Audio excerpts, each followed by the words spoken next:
Well, this is my video take 2. I had a phone call, but I was rambling anyway at the time. When that voice in my head says, where are you going with this? I'm too far off the beaten path at that point. So today I woke up, it was sunny, it was nice out, but I kept looking at the radar and there was just no possible way we weren't going to get rained hard on. I remember going out on the track with pull the shoes to warm her up, saying to myself,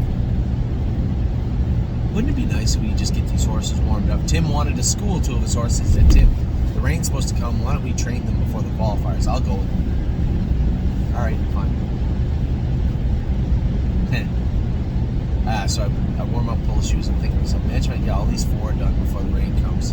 Just as I'm finishing up my mile, this big drop, you can almost see it coming. It hits me. Oh no. And the skies open up. And it rained, and it rained. There's nothing I could do, they had to warm up. So I go with Lover's Play. It's pouring rain. There's lightning strikes not far away. Like, it is a full-on thunderstorm. And I'm soaked. I was lucky though. I realized that I was probably going to be off the track around noon, so I went to the front desk. I stayed at the hotel by the track, the Hyatt, and I went there and I said, any chance I could get a late checkout? She said, yeah, 1 o'clock would be fine. My coffee may cut. That's all I thought about as I was getting saturated with water, just completely bombarded with mud. Don't worry, there's a nice shower waiting for you when you're done. So I went with pull the shoes. She got a little rickety coming out of the gate, but there was a lot going on in my mind. I had that voice in my head saying, you know, you'd want to go a couple of, like, you'd want to train them in 2 minutes and just have them sharp and then say, now they're ready to go. We hadn't got to that point with them. This series was coming up. Now, I'll tell everybody right now, I got a text message from Miami Valley the other day saying none of the non-winners of 2 series is filled. How can that be in a place that races for as much money as Miami Valley? How can none of the non-winners of 2 series is not filled? That's where we were sending Steel Cowboy, right? That's where we were potentially sending Lover's Play. So now I'm over here, I'm like, but Pull the Shoes' series starts in the Meadows next week. So she had to qualify. I went very easy with her. She was a little drawn out, almost made a break coming off the car, but much better than Pull the Shoes of the past. Much better. Much better horse. Smart. You know, and she let me just take her back off cover, just settle. Did everything right, finished up her mile strong. I just let her trot through the wire. I never asked her, never chirped her, never bothered her at all. She did her work well. It was a nice schooler, is what it was. Next week, we would generally follow that up with a qualifier, but since we've already qualified her, and her series starts next week, it'll be up to me to protect her next week a little bit. So, Pull the Shoes, not as ready as our horses usually are. Probably maybe 2 weeks early is what we were with her. But that's okay. I'll protect her next week. She's going to get a nice inside trip. If she gets out, I'm sure she's good enough to win, but this is the start of her 3-year-old season. I'm going to be very protective of her. I think very highly of this filly. I'd like to see her put on some weight, shine up, and feel good as the year goes on. So in that regard, I'm okay. Went out the track with Steel Cowboy. I know I trained him in 2-3 or something. Was he ready to go in the mud? I have no idea. He's got flip-flops on. Well, he had flip-flops on. He ripped one off leaving the gate. Got away in the 2-hole. He really wasn't that bumpy. A little rickety, but less than I thought he'd be. But the fact that he was so rickety leads me to believe that maybe he's not going to get around the Meadows as much as I hoped he would. In which case, I think I'm going to send him back to Ontario. Why do you need over here, sir? With your giant truck. So we're probably going to send him back to Ontario. They can school him once or twice and start racing him there. My plan was to qualify him today on a 5/8 and then send him down to Stacy and Brett to race in the non-winners of 2 series down there. They don't have one. Didn't fill.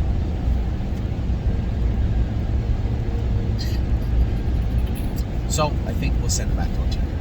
As I drive home, as I'm an hour and a half away from Ohio, That's my thought process with Steel Cowboy. There's going to be some of our clients say, Anthony, what are we going to do with this horse? Listen, this is not the first, it wasn't the first, and it will not be the last Steel Cowboy that we purchase. That is the way it is. We're going to have some real good purchases. We're going to have some bargains along the way. A couple of times we're going to get burnt. This is one of those times. So what is this guy doing to me?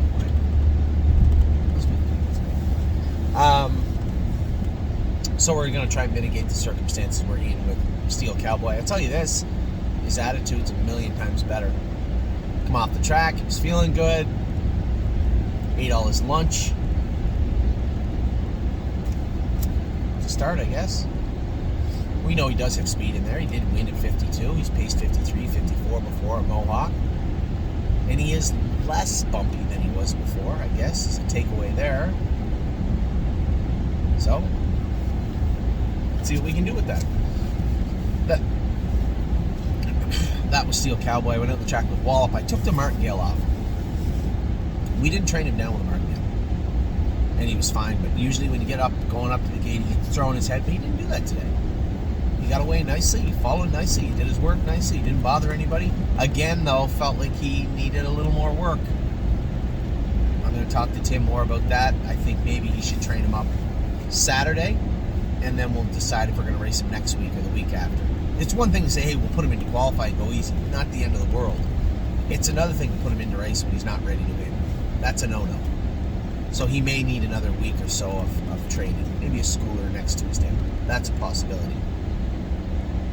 And last, but certainly not least, I was very close to just pulling the harness off of Lover's Play. The track was so bad. And it dawned on me after I warmed her up, never seen the starting gate in her life.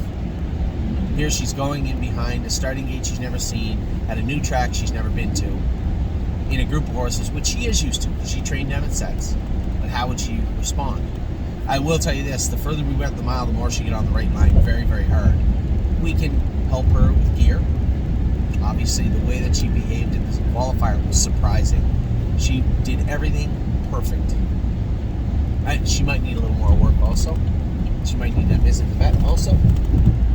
But for her to do what she did today, again, 2-4, it's hard to come on a video or talk to you in private and say, oh, she was so good. It's just hard to quantify that and say 2:04 and 31 at the end of it and say this is not an exciting mile on paper. No, it's exciting because of who did it, how she did it, and how intelligent she was in doing it. Is there a better horse in there? I think so. Is she going to stay sound? I think so. Is she going to be a useful horse? I think so. So that's where we're at with Lover's Play. She didn't disappoint. I was so proud of her. You know, here it is just pouring rain and mud. Like, the track is horrible. And I mean horrible. I don't know what variant they gave. Whatever they gave, I'm sure it wasn't enough. She goes out there from the rail nonetheless. Trots out of there, follows everybody along. Wanted to move starting to the backstretch. And I kept her in and kept her in and kept her in. And she finished up her mile pretty good. I just didn't want to put her on the run late in the stretch. She did everything perfect.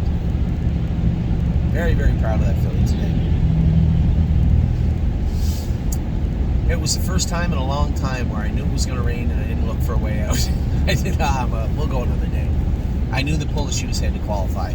I knew that and at the time when we entered Steel Cowboy yesterday, I wasn't sure what we were going to do.